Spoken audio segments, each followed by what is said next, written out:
Title: Echoes of Order 66 Day 1. A new mission. I was just another clone, another faceless soldier in the Grand Army of the Republic. But we weren't just soldiers, we were bred to be the best, to serve, to follow orders without question. I was CT-7567, but the boys called me Repeat. I got that nickname because I was known for repeating orders. It wasn't anything fancy, just a reminder of who I was. A clone, made to follow orders. It was an ordinary day when we got the call. We were stationed on Sullust, fighting the droid armies alongside General Dre. But deep down, something didn't feel right. I brushed it off as pre-battle jitters. It was just another mission, another order to follow. But that was before everything changed. Day 2, the transmission. The battle on Sullust was intense, but we did our job. General Dre took down the tactical droid, and it felt like we were on the brink of victory. Then the transmission came through. A voice, cold and devoid of emotion, crackled through my helmet's comm system. It was Chancellor Palpatine. Execute Order 66. I repeated the order to my squad, out of instinct more than anything else. Execute Order 66.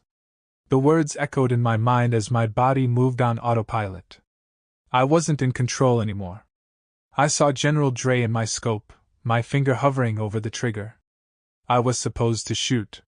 But for some reason, I hesitated. The others didn't. Blaster fire erupted around me as my brothers opened fire on our Jedi General. But Dre was fast. He deflected the shots and disappeared into the chaos.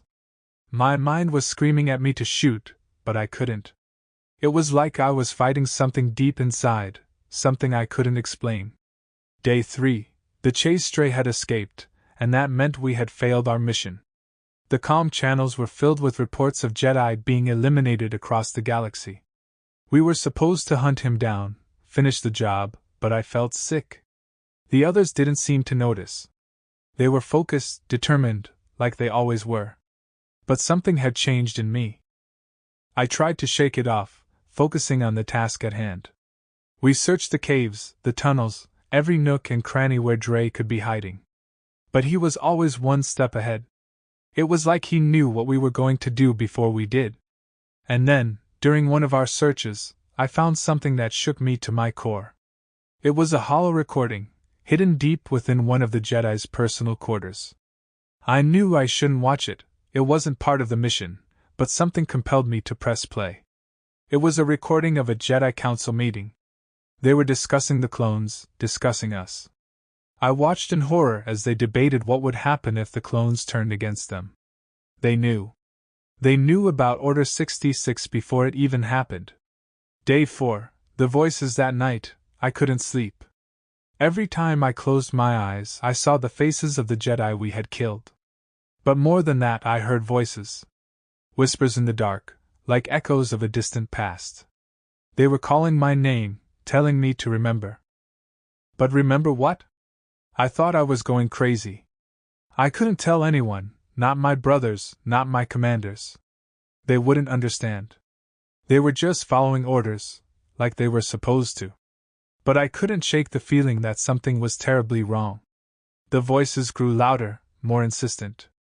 They told me to go to the archives, to find the truth. I didn't want to, but I couldn't resist. It was like something was pulling me there, something I couldn't see. Day 5, the archives. I snuck into the archives that night, avoiding the patrols and security droids. The voices guided me to a hidden chamber, one that wasn't on any of the official maps. Inside, I found records, old records, from the time of the Clone Wars. The more I read, the more my mind began to unravel. The clones weren't just soldiers. We were part of a plan that had been set in motion long before we were even born.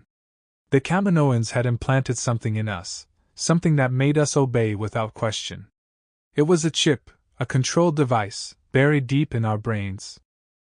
The voices were right. We weren't just clones, we were puppets, controlled by the Sith.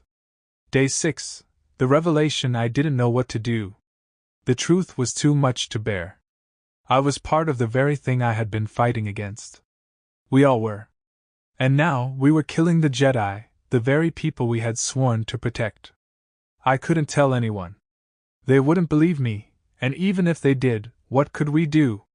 We were clones bred for war, bred to follow orders. But I couldn't just stand by and let this happen. The voices told me there was still hope, that I could break free. They told me to find a Jedi, any Jedi, and tell them what I had discovered. But how could I do that when we were hunting them down? Day 7. The escape. I couldn't stay on Sullust. The walls were closing in on me, the truth suffocating. I needed to get away, to find someone who could help. But escaping was easier said than done. My every move was monitored, every step watched. The voices told me to wait, to bide my time. And then, when the moment was right, they guided me to a transport ship, hidden away from the main hangar. I didn't ask questions, I just followed their lead. As I flew away from Sullust, I felt a strange mix of fear and relief. I was free, but for how long? The galaxy was in chaos, the Jedi were being hunted, and I was just one clone, alone against an empire. Day 8. The search. I didn't know where to go. The voices told me to find a Jedi, but where could I find one? They were all being killed, hunted down by my brothers. I felt like a traitor, but what choice did I have? I started searching the Outer Rim, hoping to find any sign of the Jedi. Days turned into weeks, and I began to lose hope. Maybe it was too late. Maybe I was too late. But then, I received a transmission. It was encrypted, barely recognizable, but I knew it was a Jedi distress signal. I couldn't believe it, a survivor. I traced the signal to a remote planet, a place I had never heard of. Day 9. The encounter. The planet was desolate, a wasteland of sand and rock. I landed my ship and began the search, my heart pounding in my chest. The voices were silent now, like they were waiting for something. And then I saw him. A Jedi, cloaked in tattered robes, standing alone in the desert. He looked weary, beaten, but there was a fire in his eyes. He didn't attack me, instead, he just looked at me, like he knew. "I'm not here to fight," I said, my voice trembling. The Jedi nodded, as if he had expected this. "You've come to the right place." He led me to a hidden cave, deep within the desert. Inside, I found more survivors, Jedi who had escaped the purge.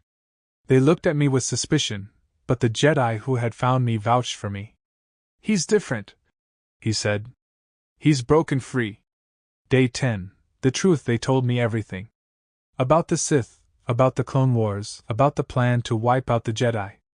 It was worse than I had imagined. The galaxy was falling into darkness, and I had been a part of it. But the Jedi didn't blame me. They understood that I had been manipulated, controlled. They offered to help me, to remove the chip that had turned me against them. The procedure was painful, but when it was over, I felt like a weight had been lifted from my mind. The voices were gone, but so was the confusion, the doubt. I knew who I was now, and what I had to do.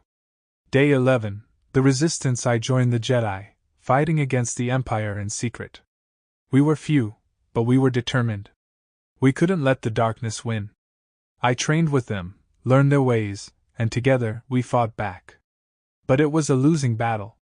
The Empire was too powerful, and the Jedi were being hunted to extinction. I watched as one by one, my new friends fell in battle. But I didn't give up. I couldn't. I knew that someday, the galaxy would need people like us. People who knew the truth, who had seen the darkness and lived to tell the tale. Day 12. The final stand. It happened on a forgotten world, far from the core systems. The Empire had found us, and there was no escape. We were outnumbered, outgunned, but we fought anyway. It was all we could do.